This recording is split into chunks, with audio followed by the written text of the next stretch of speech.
kan saya, Bu? Wah, licin. Ya, di pesisir Pulau Lingga, lebih tepatnya di Dusun 2 Pelanduk, ini ada kegiatan yang biasa dilakukan oleh para ibu-ibu saat air laut sedang surut, yaitu menongkah atau mencari kerang darah di hamparan lumpur. Ini kayaknya seru nih, kita mulai ya, Bu! Menongkah salah satu tradisi mencari kerang menggunakan papan seluncur kayu yang sudah ada sejak lama. Biasanya dilakukan masyarakat sebagai pengisi waktu luang juga untuk menambah penghasilan. Perairan pesisir Dusun 2 Pelanduk sebagian besar memiliki ekosistem muara sungai atau eustaria, sehingga memberi sumber daya yang berlimpah dan bernilai tinggi. Kerang darah salah satunya. Saya baru tahu nama manongkah ini ternyata diambil dari papan seluncurnya. Ini namanya dongkah. Jadi ini membantu kita supaya nggak tenggelam. Karena kalau kita cari kerangnya itu sambil jalan, ini lumpurnya dalam sekali. Udah gitu pasti susah jalannya di sini. Jadi dorongnya itu tinggal pakai tangan aja untuk jalan nih.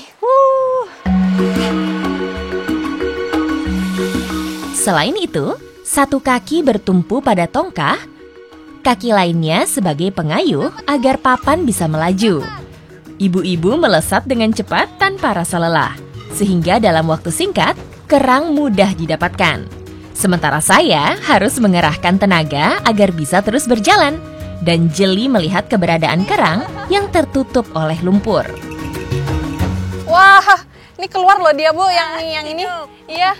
Jadi untuk mencari kerang darah ini caranya itu sebenarnya simple banget karena dia tertanam itu nggak dalam sekali di dalam lumpur. Tinggal kita cari rumahnya aja yang bentuknya lubang dan biasanya ada matanya keluar. Nih. Nih ada nih, tapi kecil tapi nggak apa-apa.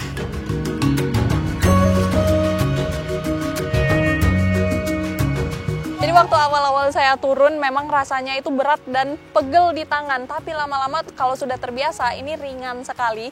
Karena sekali kita dayung itu majunya jauh sekali. Apalagi karena lumpur ini licin. Gini nih.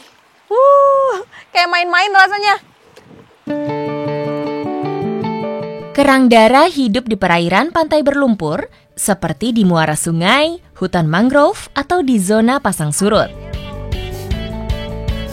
Perlahan, kerang darah mulai memenuhi dongkah masing-masing. Pertanda pencarian bisa dihentikan karena air sebentar lagi pasang. Ibu biasanya kalau udah dapat banyak seperti ini langsung dimakan sendiri atau dijual, Bu? Kalau banyak tuh dijual separuh, makan juga. Oh, dimakan juga. Kalau dimakan biasanya diolah apa, Bu, di sini? Biasanya direbus. Direbus. Kecap. Oh, olahan sederhana begitu ya. Enak ya pasti, Bu, rasanya. Wah. Menongkah menjadi kebanggaan masyarakat di Dusun 2 Pelanduk. Menjadi bukti mereka masih mempertahankan tradisi, juga membuktikan kayanya biota laut di sini. Ini kita kerangnya sudah terkumpul cukup banyak ya, Bu? Nah, karena air laut sudah mulai pasang, jadi kita harus cepat-cepat kembali. Tapi dari tadi saya nih seru main sendiri, Bu. Jadi gimana kalau kita lomba untuk ke tepinya? Kita lomba ya, Bu. Pokoknya yang kalah masak. Seru sekali rasanya. Bukan soal menang atau kalah, tapi yang penting kekompakan juga keseruannya.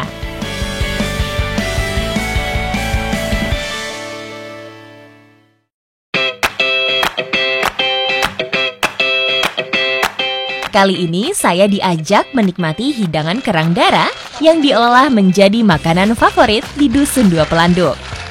Kerang darah ini harus kita bersihkan dulu cangkangnya dari lumpur-lumpur karena harus kita rebus, baru itu setelahnya dibuka dan diambil dalamnya karena kita mau masak kerang masak campur. Membutuhkan waktu 30 menit agar cangkang kerang bisa terbuka saat direbus. Dia kerang darah yang sudah selesai dikope dan sekarang kita tinggal nunggu bahan-bahan yang lainnya sampai semuanya siap untuk dicampur. Namanya aja kerang campur ya, Bu? Iya. Ibu-ibu lainnya mulai siap memasak, dimulai dari penumisan bawang dan bumbu.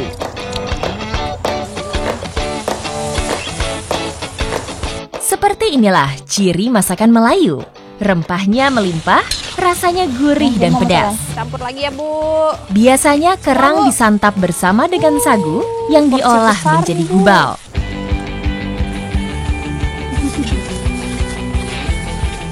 Gubal, salah satu makanan khas Kabupaten Lingga.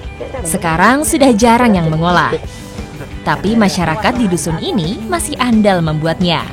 Seolah merayakan kenangan atau membilas kerinduan pada makanan yang sudah ada sejak zaman dulu kala. Masakan yang enak ini rasanya semakin nikmat lagi karena sekarang kita lagi makan beradab atau sebutan di sini untuk makan bersama. Jadi makannya rame-rame. Nah, kalau ada yang udah habis nih, kita bisa suruh tambah. Bu, tambah dulu lagi.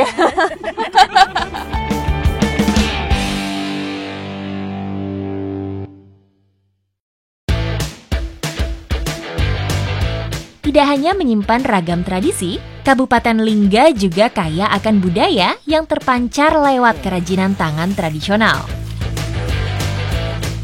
Ini saya udah diajarin cara motongnya sama bapak tadi. Jadi sebenarnya potongnya itu nggak perlu pakai tangan lagi, jadi tangan kita nggak sampai terluka, tapi saya masih butuh bantuan sama tangan.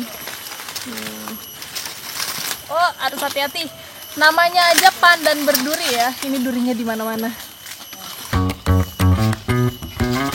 Pandan duri disebut juga pandan tikar, pandan samak, atau pandan pudak. Pandan duri ini mudah beradaptasi sehingga mampu bertahan di berbagai jenis lahan. Saya takut udah kena duri. Bawah saya duri, atau saya duri, kiri kanan duri. Jadi untuk panen daunnya ini, itu pohonnya juga harus pilih-pilih. Kalau pohon yang seperti ini tandanya sudah dipanen. Dan ini kalau dihabiskan semua daunnya, nanti pohonnya mati. Jadi supaya bisa tumbuh lagi, kita ambil yang dari yang tebal seperti ini. Daun pandan yang sudah dipotong dikumpulkan menjadi satu. Ada cara khusus yang digunakan saat membawa daun. Jadi seperti ini caranya membawa pandan berduri supaya durinya ini nggak sampai melukai badan kita. Ini diikat dulu seperti ini, kemudian dibawa di atas kepala.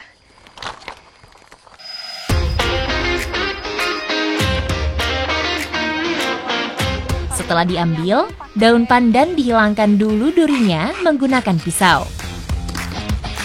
Selanjutnya, duri akan dilemaskan dengan cara diasapi di atas bara api. Tidak perlu terlalu lama, hanya dengan hitungan detik. Jadi ternyata dilayukan di atas api itu ada tujuannya. Dia bisa membuat daun pandan ini lebih kuat dan tidak mudah putus.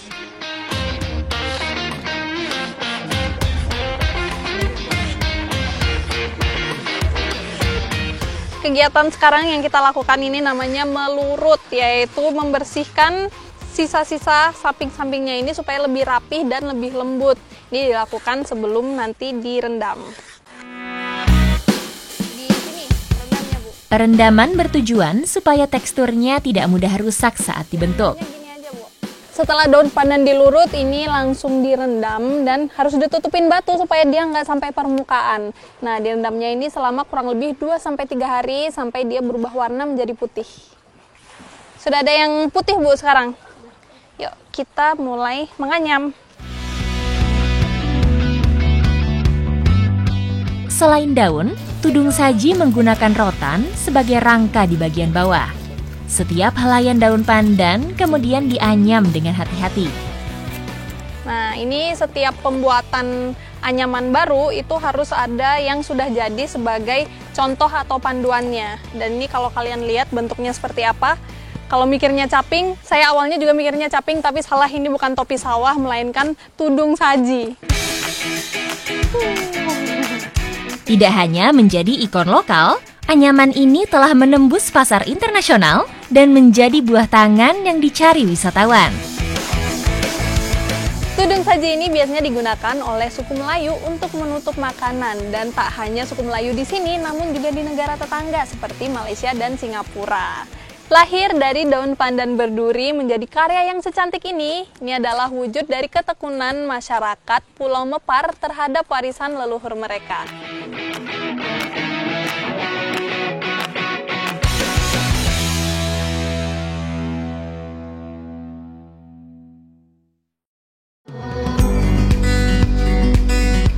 Tradisi lainnya saya dapati di Pulau Bakung, yang juga dihuni oleh suku Melayu. Sejak dulu, Bunda Tanah Melayu memiliki ragam tradisi yang masih dilestarikan. Salah satunya turun perahu.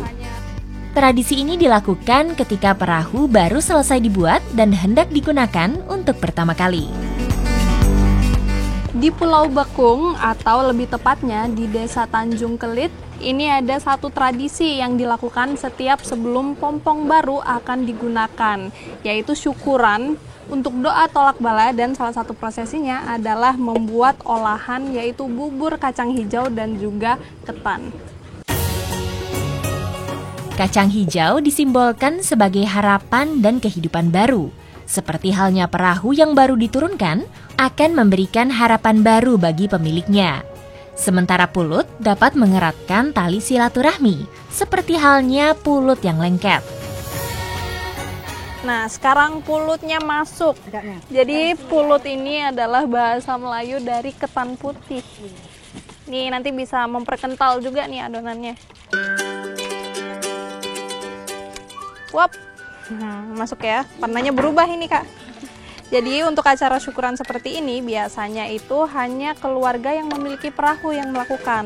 Tapi nanti saat turun perahu itu tetangga, teman, itu semuanya keluar untuk membantu. Nah, ini fungsinya untuk dibagikan kepada para yang membantu.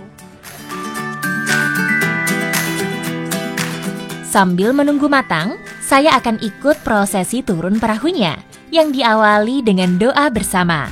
Tradisi ini dilakukan agar perahu awet, diberi keselamatan selama melaut, dan mendapat hasil tangkapan yang melimpah. 1, 2, 3. Wah. Ini juga nuruninnya pun menunggu laut mau surut ya. Jadi supaya dia lebih mudah untuk menurunkannya. Nah, untuk proses penurunan sampan ini dilakukan bersamaan dengan memasak bubur kacang hijau tadi. Jadi yang ibu-ibunya masak, yang bapak-bapaknya ini menurunkan kapal. Setelah dia turun, baru nanti kita bisa menyantap bubur kacang hijaunya bersamaan. Turun perahu ditutup dengan makan bubur bersama sebagai simbol rasa syukur. Semangat berbagi dan kehangatan yang tercipta saat makan bersama menjadi tradisi yang sudah diwariskan turun-temurun. Bubur yang hangat ini kita makan bersama seolah mengembalikan semangat kita setelah kegiatan hari ini. Apalagi sudah didoakan, jadi semoga bisa membawa berkah dan menjauhkan dari mara bahaya. Amin.